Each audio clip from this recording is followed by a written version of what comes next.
prueba. Eso es como los buenos electrodomésticos, a prueba de niños, a prueba de golpes, a prueba, pero está ahí, está bien y sigue funcionando, ¿verdad? Una vida a toda prueba. Y vamos a ir al Salmo 46. Yo quiero hablarles acerca de algo muy importante que es este salmo. Cuando se escribió este salmo, el pueblo de Israel estaba en batalla. Se le conoce también como la batalla de Sión. Israel estaba enfrentando una batalla. Y digamos que resumiendo todo el salmo es que Dios es refugio de su pueblo y vencedor de naciones. Dios es refugio para su pueblo y vencedor de naciones. Es un salmo para momentos cuando el mundo se tambalea. Ejemplo, los momentos que estamos pasando. Hay muchos momentos cuando el mundo se tambalea en la vida, esta pandemia, la parte económica, las enfermedades, las situaciones o circunstancias difíciles que se nos presenten por delante. Y eso no solo está ocurriendo en todo el mundo. Quizá usted se ha visto zarandeado en un momento dado por alguna experiencia reciente. En el caso de Olguita, la enfermedad de Jesse, cada uno en las peticiones que hemos hecho personales son pequeñas situaciones. En cada una de las situaciones que hemos pasado, cada persona, son momentos como de zarandeo. Y este salmo le va a traer paz a su corazón que está atribulado. ¿Cuál es el escenario de este salmo? Bueno, el escenario de todo el salmo es consolador. Fue escrito cuando, como les digo, un ejército extranjero invadió a Israel. Y es ideal también para mí. ¿De qué me sirve si yo no soy una nación, no soy Israel? Bueno, Israel, nosotros somos parte de ese Israel. Y también es ideal porque nosotros también tenemos una batalla que pelear. La Biblia dice que nuestra lucha no es contra sangre y carne, sino contra principados, potestades, gobernadores de las tinieblas. Por un lado está el enemigo, las huestes de maldad que quieren venir a arrebatar lo que Dios nos está entregando y nos va a entregar, ¿sí? A robarlo, a quitarlo y a deshacernos a nosotros. Por otro lado, tenemos una batalla con nosotros mismos, con nuestra propia carne, que a veces se queda mirando solamente las circunstancias, las cosas feas que nos pasan o lo que no nos ha podido llegar. Y es una batalla también contra toda una ideología del mundo que se mueve en temor, ¿verdad? Entonces, ¿nos conviene tener presente este salmo? Claro que sí. Lo que nos ofrece el salmo para nosotros nos ofrece muchas verdades de parte del Espíritu de Dios que lo inspiró para que nosotros también lo apliquemos en nuestra vida, ¿verdad? Bueno, yendo concretamente al salmo, dice al músico principal de los hijos de Coré, salmo sobre Alamot, Alamot significa vírgenes. Ahora usted dice, ay, pero vírgenes, ¿quién va a ser virgen a estas alturas? Bueno, en Cristo Jesús, si usted está identificado con un solo esposo, con un solo novio, que es el Señor, usted tiene una mentalidad no trabajada, una vida no trabajada. En primer lugar, comencemos, dice, Dios es nuestro amparo y fortaleza. Estaban en batalla, recuérdelo bien. Dios es nuestro amparo y nuestra fortaleza. Lo primero que encontramos aquí es que la nación recuerda la presencia de Dios. Hay un nombre de Dios que es Jehová Sama y significa Dios está ahí. Y eso es lo que el pueblo reconoce. Dice, Dios está conmigo, Dios es mi amparo y mi fortaleza. Y es lo primero que aparece al comienzo de este salmo. Y Dios no es un ser impersonal, no es una fuerza, no es algo, sino es mi papá. Es el nombre que es sobre todo nombre, ¿sí? Y este Dios nos ama profundamente. Recuerden lo que dice Isaías 43, con amor, Jeremías 33:3, con amor eterno te he amado, con amor eterno. Tú no puedes decirle a Dios, dame más amor. No, ya dice el Señor que Él ha derramado su amor en nuestros corazones y en hechos nos lo ha demostrado entregándonos lo más importante que es su propio Hijo Jesucristo, para abrirnos las puertas del cielo, para que entremos al reino de los cielos, para que podamos ver en el Espíritu el poder y la gracia de Él, ¿sí? Que nos ama este Dios poderoso. Nuestros ojos fueron alumbrados, éramos ciegos, andábamos ciegos, ¿sí? Y Dios alumbra nuestros ojos, Él es la luz del mundo. ¿Y para qué me quiere alumbrar los ojos? Para que yo entre a poseer lo que Dios me ha entregado espiritualmente, porque un día estaremos allá para la eternidad, pero también en el Espíritu yo puedo ver quién es Dios, cómo es el reino de Dios y qué tiene Dios para mí de ese reino, ¿verdad? Jesús mismo lo enseñó, venga a nosotros tu reino, ¿sí? El secreto de la paz, acuérdese, el secreto de la paz personal está basado en su relación personal con Dios, ¿sí? Si usted quiere tener paz en medio de momentos difíciles, acuérdese que esta relación con Dios es un diario vivir con Él. No solamente los momentos en que usted está a solas con Él. Dice la palabra que cuando tú vayas a orar, entra en tu aposento y cerrada tras de ti las puertas, tu Padre que está en lo secreto. ¿Dónde está Dios? También, más profundamente, en lo secreto. En lo secreto, si tú no tienes una vida consistente de intimidad con Dios, de relación con Dios, es muy difícil que en un momento puedas experimentar que Dios es tu amparo. Ellos sí tenían esa seguridad. Dios es nuestro amparo, es el que me acobija, Él es todo para mí. Y lo expresa David también en el Salmo 23. ¿Recuerdan? En el Salmo 23, David dice claramente, el Señor es mi pastor. Y hay tres cosas que David dice en ese Salmo 23, y es que Él nos da seguridad, nos da valentía y nos da suficiencia. Seguridad, valentía y suficiencia. ¿Hay que pasar el Mar Rojo? Hay que pasarlo. Hay que rodear a Jericó y que caigan los muros y poseer esa tierra. Hay que hacerlo. Hay que pedir que la gracia y el poder de Dios sea una tromba poderosa, ¿sí? Josué pudo entrar a Jericó con todo el pueblo de Israel cuando ellos rodearon, yo les decía la otra vez, rodearon en oración.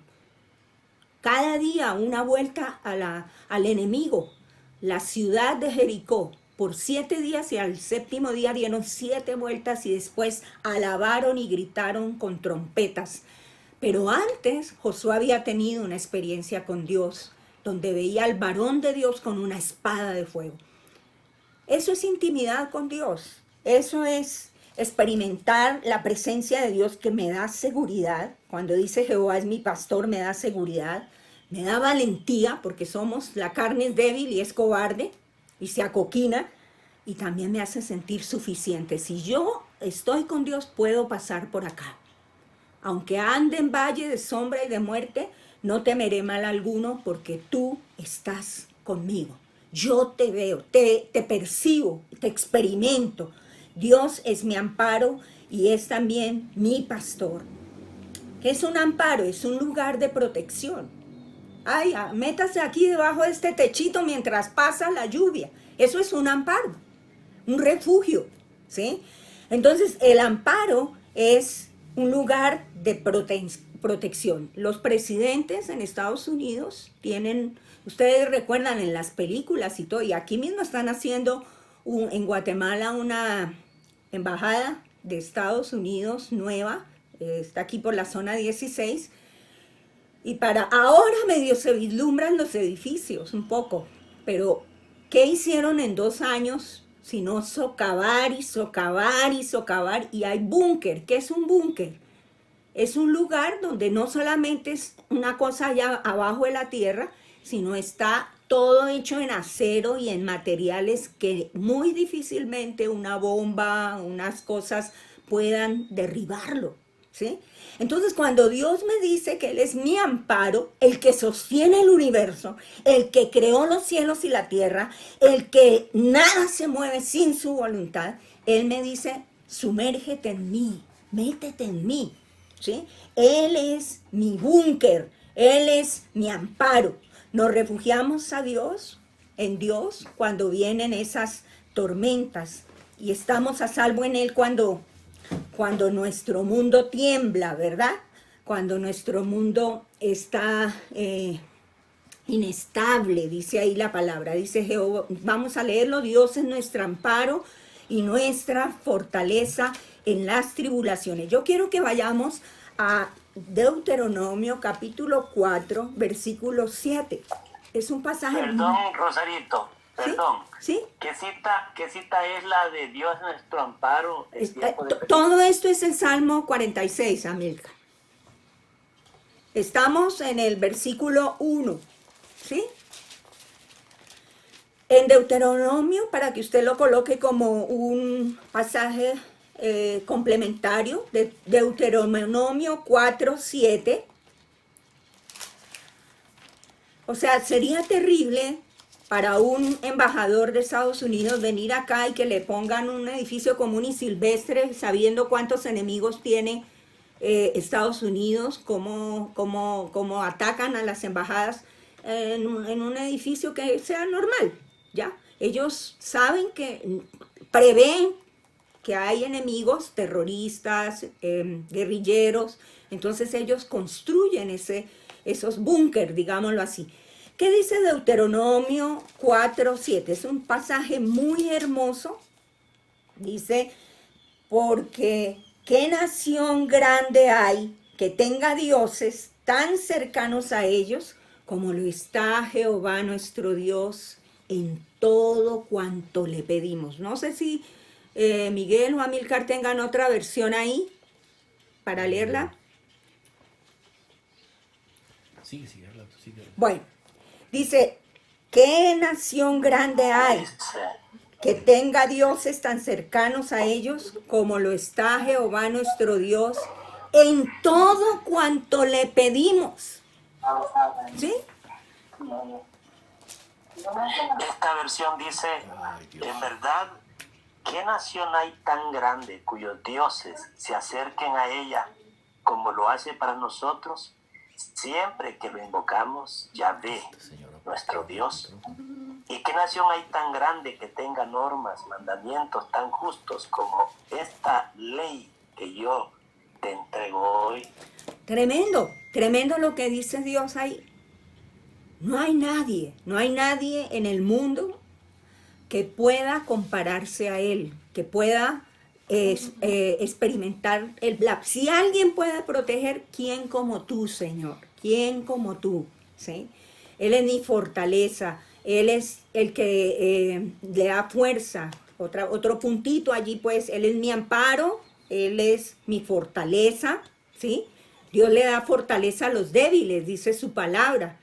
Y esperar en el Señor renueva nuestra fortaleza. ¿Recuerdan lo que dice Isaías 40:31? Los jóvenes se fatigan y se cansan. ¿Se acuerdan? Vamos a leerlo. Isaías 40:31. Dice la palabra que nosotros somos como las águilas, ¿verdad? Él es esa águila y Él nos lleva en esa águila, en ese lomo de Él, de esa águila, y nos remonta por encima de todas las circunstancias, ¿verdad? En el 30 dice, los muchachos se fatigan y se cansan, los jóvenes flaquean y caen, pero los que esperan al Señor tendrán nuevas fuerzas, levantarán alas como las águilas, correrán y no se cansarán, caminarán y no se fatigarán. Esperar en el Señor entonces renueva nuestra fortaleza. Cuando uno se carga, se tensiona, espera que fulanito lo ayude, que sutanito, que la circunstancia cambie, eso no te va a ayudar para nada. Hay de los que corren a Egipto, dice la palabra. Egipto es el mundo, a buscar en él el socorro, a buscar la seguridad. Eso no te va a ayudar para nada, ¿verdad? Pero los que esperan en el Señor dice, se remontarán como las águilas. Para Dios las circunstancias, miren, Israel vivió 3 años y medio, 42 meses de sequía, cuando Acab, nunca ha habido una sequía tan grande en ese tiempo como esa. ¿Eso detuvo a Dios y a su profeta? No. Levantó la viuda de Sarepta, levantó el animalito este impuro que le traía junto al arroyo del Querid, ¿verdad? A Dios no le afecta si hay sequía, si hay pandemia. Él tiene la provisión y el plan perfecto para sus hijos que confían en Él, ¿sí? Él es nuestro pronto auxilio en nuestras tribulaciones. Ahí lo dice, nuestro pronto auxilio en las tribulaciones. En el Salmo 9, del 9 al 10, Salmo 9, del 9 al 10 dice, el Señor será refugio del pobre, refugio para el tiempo de angustia, ¿sí? Ese búnker. En Él confiarán los que conocen tu nombre. ¿Quién confía? ¿Quién puede confiar en Dios? El que conoce su nombre. El que ha tenido intimidad con Él, el que tiene convicción en su corazón de que Dios es su protector, es su defensor. Dice, por cuanto tú, oh Señor, no desamparaste a los que te buscaron. De pronto nuestra vida es pobre de oración, no hay una búsqueda, un anhelo por Él. Y nosotros necesitamos, y Dios quiere que llenemos nuestra mente con el poder del Altísimo. ¿Cómo hago para conocer que Dios es todopoderoso si yo no recibo la revelación del Espíritu Santo? ¿Cómo hago para saber que Dios es mi guerrero cuando tampoco recibo la revelación del Espíritu Santo? Puedo que tenga aquí un montón de conocimiento, pero eso se necesita que el Espíritu de Dios abra mis ojos espirituales a las verdades sobrenaturales para que yo pueda echar mano de ellas y, como dice la palabra, son las armas de nuestra milicia y pueda traer el reino de Dios a la tierra, hijos de Dios. ¡Qué privilegio tan grande! Ahí cuando el Señor enseña al Padre nuestro, no dice, pues solamente que se haga tu voluntad sola, así en la tierra como en el cielo. No dice, venga a nosotros tu reino, con mucho respeto, con mucha honra para el Señor. Pero tenemos el derecho del Altísimo, el Hijo de Dios, del Dios Todopoderoso, de Jesucristo mismo también y del Espíritu Santo para que sea como en el cielo, en la tierra. ¿Y cómo es en el cielo? Si usted no medita ni en Dios, menos va a meditar en lo que hay en el cielo, en lo que Dios quiere enseñarle del cielo, ¿verdad? Entonces necesitamos ese despertar espiritual. Nuestro Dios siempre está con nosotros, pero nuestro Dios, qué triste se debe sentir que Él está conmigo, pero yo no estoy con Él, ¿sí? Qué difícil es amar cuando no se es amado. En Cristo uno puede hacerlo, pero qué duro es saber que tú puedes amar y que de pronto la persona no lo es. Fíjense que a Dios le duele su corazón. A Dios le duele su corazón el que nosotros no tengamos esa intimidad. Él es más grande que cualquier problema que podamos enfrentar, pero nosotros necesitamos revelación de que Él es más grande que ese problema. ¿Qué otra cosa me trae? Bueno, lo primero que decíamos de este salmo es que me afirma o me dice la presencia de Dios, y vimos todos estos subpuntos de esa presencia de Dios. La segunda cosa es la paz de Dios, que va del versículo 2 al versículo 7, lo vamos a leer.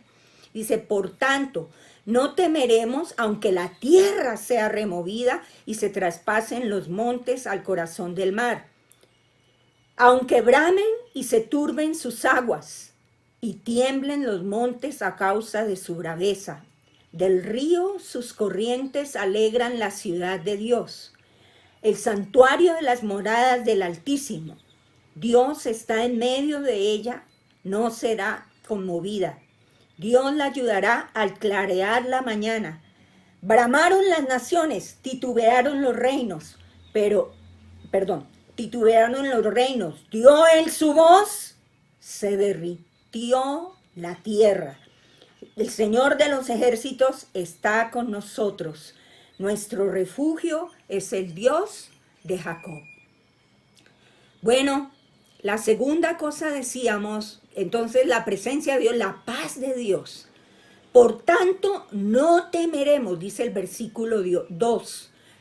Porque como Dios es mi amparo, es mi fortaleza, es mi refugio, dice, pero eso era una convicción en sus corazones, dice, por tanto no temeremos. Lo opuesto a la fe es el temor. ¿Y qué alimenta el temor? La duda. Por eso la Biblia dice, pelea la buena batalla de la fe. ¿Ya? Entonces, cuando yo digo no temo, sí, hay pandemia, hay cosas, pero yo sé en quién he confiado. Mi seguridad, mi refugio, mi torre fuerte es el Señor. Y en últimas, si me diera y me voy para el cielo, ¿cuál es el problema? Si para mí el vivir es Cristo y el morir es ganancia, ¿sí? Cuando tú agarras el toro por los cuernos, el temor que viene y dice, ¿cuál es el problema? El Señor es mi pastor, nada me faltará. Dios tiene previstas todas las circunstancias de mi vida, las situaciones por las que yo voy a pasar y tiene todo bajo su control. Entonces, ¿cuál es el temor? No hay temor. El diablo se mueve en el miedo. Él tiene miedo de nosotros, que confiamos en el Altísimo y que usamos la autoridad y el poder del Omnipotente, ¿sí? No temeremos. La fe emerge y se eleva cuando yo me empiezo a pensar en Él, en su grandeza y en su poder. Y cuando la fe llega, ¿qué pasa con el temor? El temor se va. ¿Quién es el que calma el mar? ¿Se acuerdan lo que vimos cuando Jesús iba en la barca? Ellos se llenaron de miedo porque la barca ya zozobraba. Jesús estaba dormido en la parte de atrás. Jesús estaba dormido, lo habían puesto en la parte de atrás, en la popa, ¿verdad? Y Jesús estaba dormidito porque él sí estaba descansando en su Padre que le había dicho que iban a pasar al otro lado. Él sí descansaba en esa paz. Entonces, ¿has puesto tu fe en el que calma el mar? ¿En que le dice a los vientos, calla, enmudece? ¿En quién estás colocando tu confianza? No temeremos, versículo 2, aunque la tierra sea removida y se traspasen los montes al corazón del mar. Esto va acorde con Mateo 21, 21. ¿Sí? Voy a leerlo. Mateo 21, 21. Dice, respondiendo Jesús les dijo, de cierto os digo que si tuviereis fe y no dudareis, no solo haréis esto de la higuera, hablando de la higuera, sino que si a este monte dijeres, quítate y échate en el mar, será hecho. Dice, les dijo, de cierto os digo, que si tuviereis fe, fe es convicción, confianza en el Dios que tenemos, ¿sí? Que si yo tengo fe en el Dios omnipotente, no solo haréis esto de la higuera, sino que si a este monte, a este problema, a esta circunstancia, a esta situación le dijeras, no solo haréis esto de la higuera, sino que si a este monte dijeres, quítate, con autoridad, con seguridad, con firmeza, quítate y échate en el mar, será hecho. Entonces, no temeremos aunque la tierra sea removida. ¿Qué otra cosa dice el versículo, el salmo? Aunque las montañas se hundan en el fondo del mar. Eso implica un terremoto. Aunque esas montañas se hundan en el fondo del mar, aunque ruja el mar y se agiten sus olas. ¿Saben qué significa? Un tipo del mundo es el mar. Las aguas del mar arrojan cieno y lodo, dice la palabra, refiriéndose a lo que es el mundo y toda su ideología, ¿verdad? Y aunque ese mar se ponga bravo, aunque ese mar se venga contra nosotros, dice, ese mar, aunque él ruja y se agiten sus olas, versículo 3, aunque bramen y se turben sus aguas y tiemblen los montes a causa de su braveza, no se deje amedrantar, reprenda ese espíritu de amedrantar. Uy, te voy a comer, uy, te vas a morir, uy, no te va a alcanzar, uy, se va a dañar tu familia. Cuidado, cuidado. Pilas, tenemos que ponernos las pilas, aunque se agiten sus olas, aunque los montes sean sacudidos por un terremoto, ¿sí? No tienes por qué temer. ¿Cuándo se multiplica la paz? El Señor habla mucho de dos aspectos de nuestra vida, gracia y paz o sean multiplicados, porque acuérdese que la paz me da la capacidad de percibir los planes de Dios, la voz de Dios. Entonces la paz se nos multiplica aquí al fijar nuestros ojos en el cielo. Miren, si ustedes, a uno se le hace raro el versículo 4, dice, del río sus corrientes alegran la ciudad de Dios. Esto se recuerda a uno, Apocalipsis, ¿sí? En donde Dios habla de que de su trono salía el río, recuerda a Ezequiel, ¿sí? Esto podremos compararlo con Colosenses 3 del 1 al 2. Poned la mira en las cosas de arriba. ¿Y qué veía el salmista o los que escribían este salmo? Yo estoy mirando para el cielo y que veo un río poderoso, la ciudad de Dios, la grandeza del omnipotente, el trono de Dios, la ciudad de Dios está allí. Cristo está preparando allí un lugar para mí, dice Juan 14 del 1 al 3. ¿Dónde tienes puesta la mirada? ¿En qué te estás enfocando? ¿Sí? ¿En las circunstancias o en las dificultades? ¿Sí? Perdón, Colosenses, ¿qué dijiste? 3 del 1 al 2. Gracias. Poned la mira en las cosas de arriba, donde está Cristo. ¿Y dónde está Cristo? Cuando yo leo, siempre trato, porque casi siempre uno tiene la imagen del Cristo crucificado, pero cuando uno mira la imagen del Cristo de Apocalipsis, es una imagen poderosísima, poderosísima. Yo, Juan, vuestro hermano y copartícipe de vuestra tribulación en el reino y en la paciencia de Jesucristo, estaba en la isla llamada Patmos. Y bueno, dice en el versículo 10, yo estaba en el Espíritu en el día del Señor y oí detrás de mí una gran voz como de trompeta que decía, yo soy el alfa y la omega, el primero y el último. Escribe en un libro. Y en el 12 dice, y me volví para ver la voz del que hablaba conmigo y vuelto vi 7 candeleros de oro, y en medio de los 7 candeleros uno semejante al Hijo del Hombre vestido de una ropa que llegaba hasta los pies, ceñido por el pecho con un cinto de oro, su cabeza y sus cabellos eran blancos como blanca lana. Esta es la imagen del Cristo resucitado, del Cristo poderoso, es poderosísimo. Sí, su cabeza resplandeciente, su pecho con cinto de oro, dice la palabra, sus pies como bronce bruñido, ¿sí? Y ceñido por el pecho con un cinto de oro. Su cabeza y sus cabellos eran blancos como blanca lana, y sus ojos como llama de fuego, y sus pies semejante al bronce bruñido, refulgente como el de un horno. Entonces es muy importante que nosotros tengamos la imagen correcta de Dios revelada por el Espíritu de Dios a nuestras vidas, ¿sí? Cuando tú tienes eso, tú podrás decir, el Señor de los ejércitos está conmigo. Por eso el salmista en esta parte dice, yo tengo la mirada en el 4, estoy mirando el río, las corrientes que alegran la ciudad de Dios, el santuario de las moradas del Altísimo, el Señor está en medio de ella, y si eso no será conmovido, yo tampoco.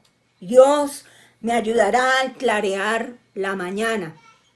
Dios me ayudará a clarear la mañana. Qué hermoso pasaje. Mientras tanto, dice el Señor de los ejércitos, Jehová Sebaot, Yahvé Sebaot, Sabaot, también le dice, es el Señor de los ejércitos. ¿Quién está con usted? El Señor de los ejércitos.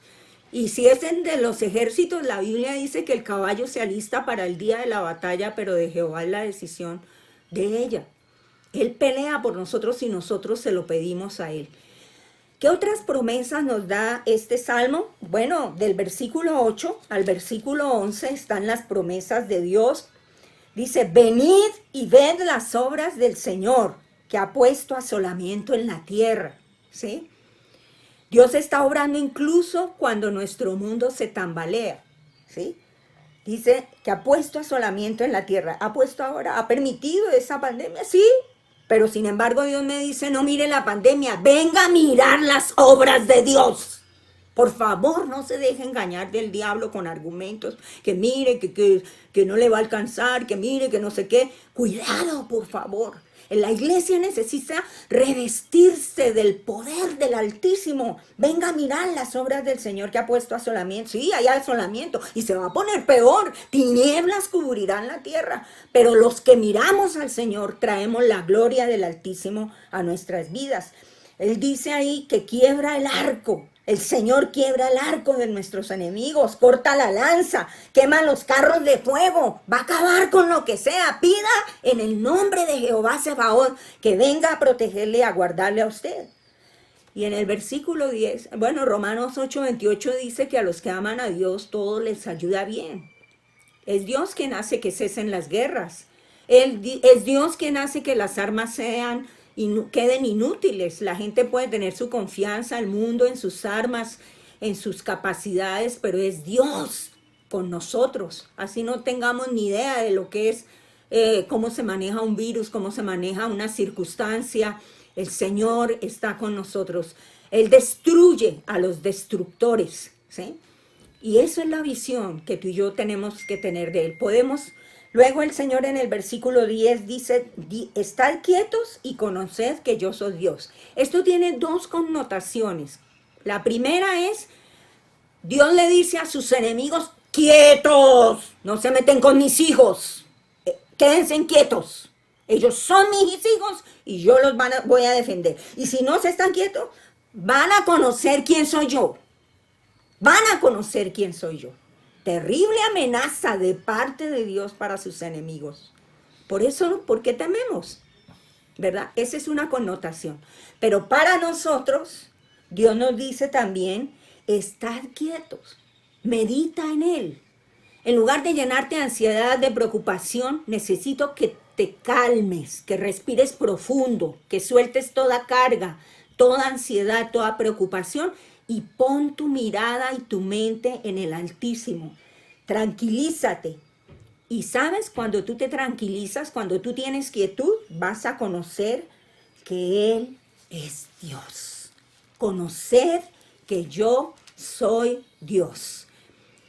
Podemos estar quietos y dejar el futuro, nuestro futuro, que tiene Dios para nosotros. Un futuro, planes de bienestar y no de calamidad. Cuando usted se ve afectado, más bien póngase su armadura, si no se la ha puesto, y le ordena al enemigo que se vaya. Y le dice a Dios que le revele la palabra, la promesa que Él tenga para usted. Si Dios lo salvó a usted de las llamas y a mí, de las llamas del infierno mismo, ¿sí? Es lo que dice Romanos 5:1, que Él nos ha salvado por medio de la fe en Jesucristo, Romanos 5:1. Si Dios nos salvó de algo tan terrible, nos ha salvado, ¿cómo no nos va a salvar de cualquier otra cosa aquí en este mundo? Dice, justificados pues por la fe, tenemos paz para con Dios por medio de nuestro Señor Jesucristo. Somos parte de su familia de amor, según Juan 1:12 y 13, mas a todos los que le recibieron, a los que creen en su nombre, dióles potestad de ser hechos hijos de Dios, los cuales no son engendrados de voluntad de carne ni de voluntad de varón, sino de Dios. Somos parte de su familia de amor. Él es un papá, Él es un marido que responde por los suyos. ¿Cuál es la conclusión? Bueno, el Salmo empieza y termina con Dios. ¿Sí? Qué gran consuelo para los tiempos de dificultad. ¿Sí? Y segundo, empezamos y terminamos el día en la presencia del Señor. Dios es suficiente cuando nuestro mundo tiembla. Aunque la tierra tiemble, tenemos que cantar.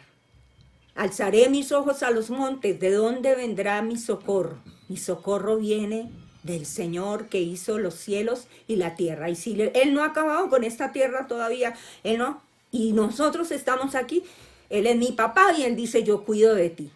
Y nadie se mete contigo si tú invocas mi nombre y me conoces como padre y me conoces como esposo. Podemos confiar en Él porque Él es mi padre, es mi esposo, dice Isaías 54. Y podemos confiar en que con Él pasaremos los momentos, las tormentas de la vida con seguridad. Entonces vamos a orar y le propongo que usted medite en este salmo y Recuerde algo muy importante: si Dios contigo, ¿quién contra ti? En Dios solamente está callada mi alma, dice la palabra. De Él procede mi bienestar, lo que Él tenga para mí. Vamos a orar y agradecerle al Señor este tiempo, ¿les parece? Padre, te damos muchas gracias, querido Dios, porque un día tú nos encontraste, nos viniste a sacar, como dice tu palabra, de la oscuridad a la luz verdadera. Tú viniste a abrir nuestros ojos y nuestros oídos espirituales para que conozcamos las riquezas de tu gracia, Señor, la grandeza de tu poder, tu misma persona poderosa, alta, eterno, sublime, en quien tenemos seguridad, confianza, bendición, provisión, quien camina con nosotros cada día, todos los días, quien abre el mar si es necesario para que pasemos por allí, quien hace que se muevan los montes si es necesario que pasemos por allí, quien da respaldo a sus hijos y a sus elegidos. Queremos pedirte perdón, Señor, si hemos mirado las circunstancias como meros hombres, hombres que no tienen a Dios, hombres que no tienen ninguna esperanza porque no tienen conocimiento del Altísimo. Queremos pedirte perdón, querido Dios. Perdónanos si hemos caído en la tentación del temor, de la angustia, de la desesperación, de la ansiedad, porque de pronto estamos pensando qué será de nosotros, qué será del futuro. Perdónanos, Señor. Yo te pido en este tiempo que tú abras nuestros ojos espirituales aún más para ver tu grandeza, como veía estos varones veían el río de la ciudad de Dios, el río del Espíritu, Señor, el santuario de la morada del Altísimo. Señor, que podamos, en la fe del Hijo de Dios, en Cristo Jesús, podamos mirar y traer el reino de Dios aquí a la tierra, remontarnos como las águilas y que como es en el cielo se haga en nuestra vida. Señor, tú tienes un plan perfecto en el cielo para cada uno de nosotros. Y yo te pido en el nombre de Jesús que tú nos enseñes a orar, que como en el cielo, donde no hay enfermedad, ni hay escasez, donde hay paz, donde hay un equilibrio y una armonía total, que así como es ahí, se haga en la tierra y que lo podamos creer con todo nuestro corazón para que venga a nosotros tu reino. Te damos muchísimas gracias, Padre. Echamos fuera todo temor, te lo entregamos, toda ansiedad, toda preocupación, la colocamos en tus manos. Señor, sabemos que tú te levantas por nosotros y peleas como poderoso guerrero, como poderoso gigante. Gracias, Señor, nuevamente. Te bendecimos, te alabamos y te decimos, en ti confiamos. Tú eres nuestro amparo, tú eres nuestro refugio, tú eres nuestro auxilio en la tribulación. Muchas gracias, querido Espíritu Santo. Te decimos que te amamos y cubrimos nuestras vidas, nuestras familias, la economía, lo que tú nos has dado, todo, Señor, con la sangre preciosa del Cordero, sabiendo que tus recursos están a nuestra disposición y que tú los haces efectivos en el momento en que clamamos a ti. Tú nos responderás con tremendas cosas. Muchísimas gracias. Gracias, Señor, por este tiempo, en el nombre poderoso de Jesús. Amén, Señor. Amén.